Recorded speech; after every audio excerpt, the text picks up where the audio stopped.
What's going on, guys? This is my first video on PlayStation. This is my Stamina Dragonite character. As you can see, he's got the ebony style. Very rare. Costed me a lot of money. I'm gonna get right into it about what I'm wearing.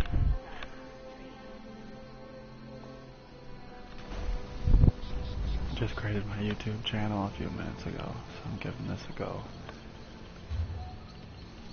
Start off with my character sheet. Understone is the warrior. I use tri-stat food. 61 points into stam, 3 points into health for a little bit extra health. So Stamina Dragonite. I am also a Imperial race. Go with the gear right away. Running 5 hulking jogger. Sharpened maul. I like the maul for the extra penetration through their resistance, 20%. I have a hulking jogger bow sharpened, but I need a defending bow. And then I'm running 5 heavy. Hunting's Rage. Been running this heavy Hunting's for about, I would say, a year and a half now, and I love it. I have 2 medium, 5 heavy. 2 medium being the hulking belt and the medium helmet. The rest is Hunting, all impen. 3 hulking jewelry, all weapon damage, robust. The hulking jogger set is easy to farm in Dire Frost Keep. The weapons are hard to get. I'm willing to help anybody that wants to farm this set. I've done the dungeon probably 200 times. So let's go over my character sheet.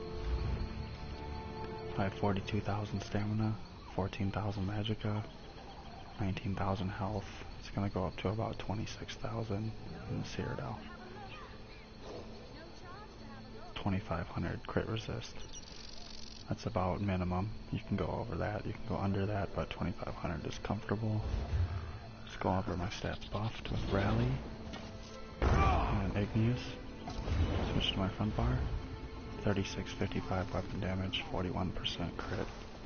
It's a heavy armor build. It's good crit for heavy armor. See the weapon damage at 3655.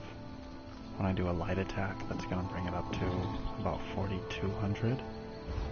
As you see on my weapon here, I have increased weapon damage and spell damage by 348 for 5 seconds. Light attack will proc that. So that's about 4,200 weapon damage. And then when you go to heavy armor passives, as you guys know, the Wrath passives will bring you up about 200 right here when you're getting attacked. So the max weapon damage with this build is about 4,500. That's heavy armor. I buff up my resistance. We're at 24,401 spell, 22,373 physical. It's a very tanky build. Does a lot of damage. As you can see, my stamina recovery is very low, but I don't need stamina recovery when I have that much stamina pool. I gain stamina back every time I do my Igneous Shield.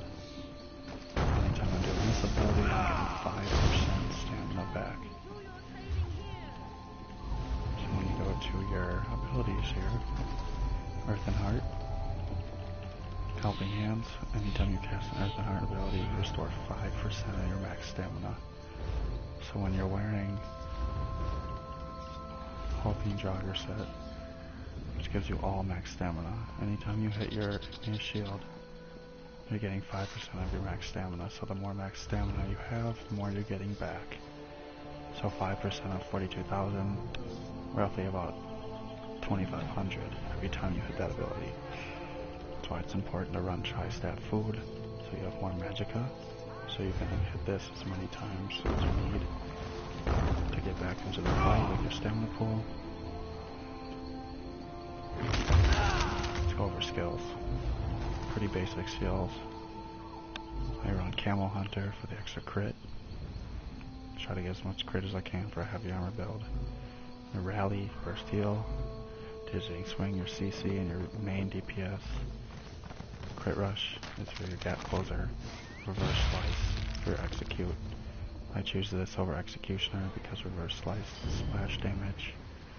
So if you're crit charging into a group of players and you want to do AoE damage to try to knock them all down after your Dawnbreaker, it's very effective. Flawless Dawnbreaker only because I like hitting the passive weapon damage for 5%. Most people run Dawnbreaker of Smiting. I like to run Flawless for the extra damage. I use this as my CC. I don't need my ultimate to CC. I'd rather have constant damage over time. Back bar, I'm going to go with Ferocious Leap. This was nice with the patch because it's no longer dodgeable. You get a nice shield after you hit that. It's almost like a gap closer as well. Noxious Breath. The only reason why I have this on is for the Major Fracture, reducing your physical resistance by 5280. So I try to hit this. Before I go to work on my front bar and reduce the resistances and then start fighting. Pick me a shield like I talked about. This is your resource management and it gives you a shield. Also the Major Mending, which is the most important. You're going to hit Igneous Shield and then Vigor right after for your big heal. And of course Volatile Armor and Shuffle. So when I buff up, look at the tooltip here. 18,600.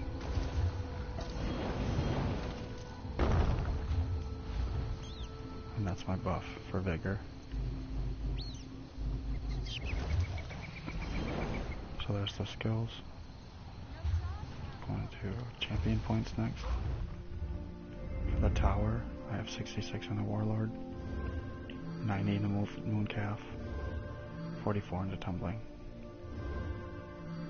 20 in the Bless for more healing, 13 the Melee Weapon Expert.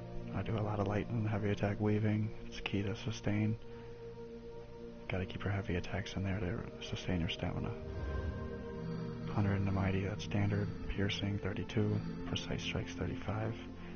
0 in the Taumaturge, because I don't have any main DPS skills that do damage over time. 29 in the Resistant for the crit resist. It shows up on your character sheet for critical resistance. 55 in the Hardy, 65 Elemental Defender, 10 for Thick Skin to get the Unchained. 20 in the Quick Recovery for extra healing. And 21 in the Heavy Armor Focus for a little bit more physical resistance.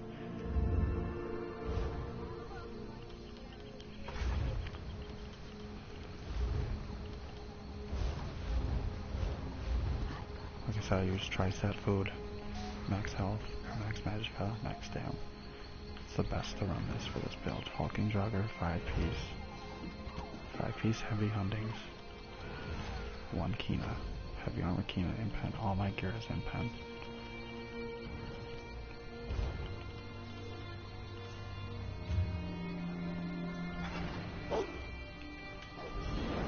Show you the stats one more time. Fully buffed. 3655. Again, light attack will bring that to about 4100. And then your heavy armor passive will bring up to about 4500 weapon damage.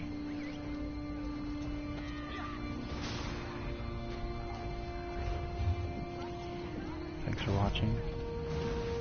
See you guys around.